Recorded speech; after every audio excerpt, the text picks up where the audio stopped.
Welcome to Enniskillen in the beautiful county of Fermanagh, Ireland's only island town.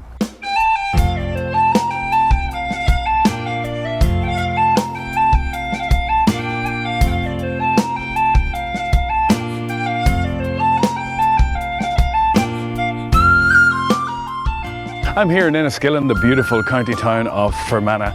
To tell us more of the stories from Enniskillen is Ian McCutcheon. Ian, how are you? You're very welcome, Brian. Ian, we're here at the base of Cole's Monument. Tell us a little bit about the history of Cole's Monument.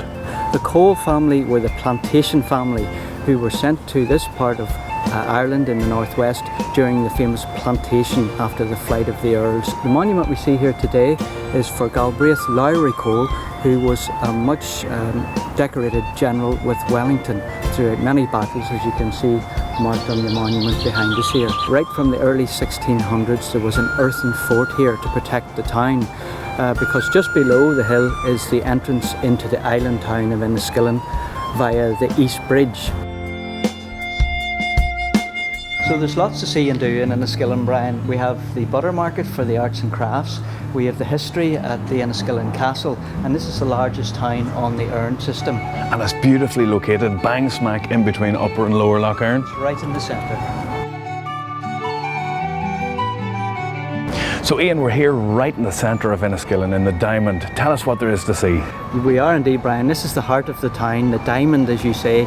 This would have been the market square in the early days of the town.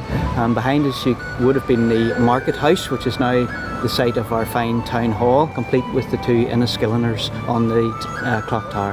Can I ask you a question? The two Enniskilleners on the clock tower, the Enniskillen Dragoon and the Enniskillen Fusilier, how do you tell the difference between the two? Good question. Well, the chap on the front is the Enniskillen Dragoon Guard. He's from the cavalry regiment and he has his sword, which he would have wielded from his horse. The chap on the side here is an Enniskillen Fusilier standing with his musket.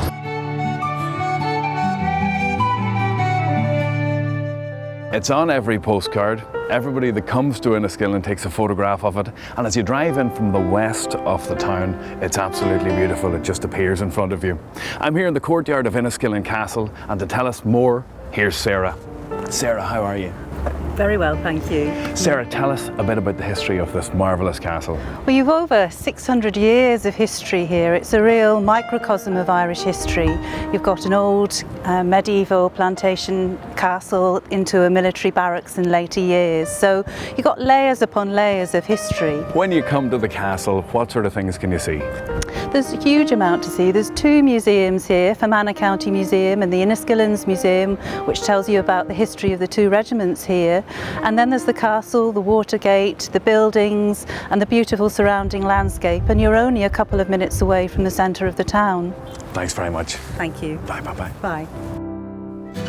Now, I don't need a haircut, but this isn't quite your average barber shop. Come inside and we'll take a look.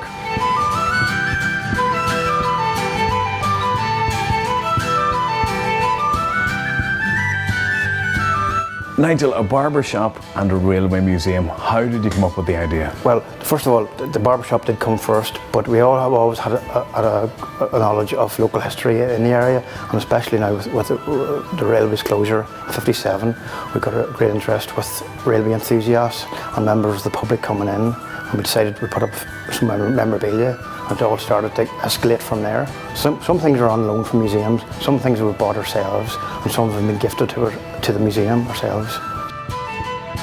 Well, can I tell you, it's lovely that the railway is remembered, because there are an awful lot of people in Fermanagh and indeed all over the country that lament the loss of the railway still. Nigel, it's been an absolute pleasure speaking to you.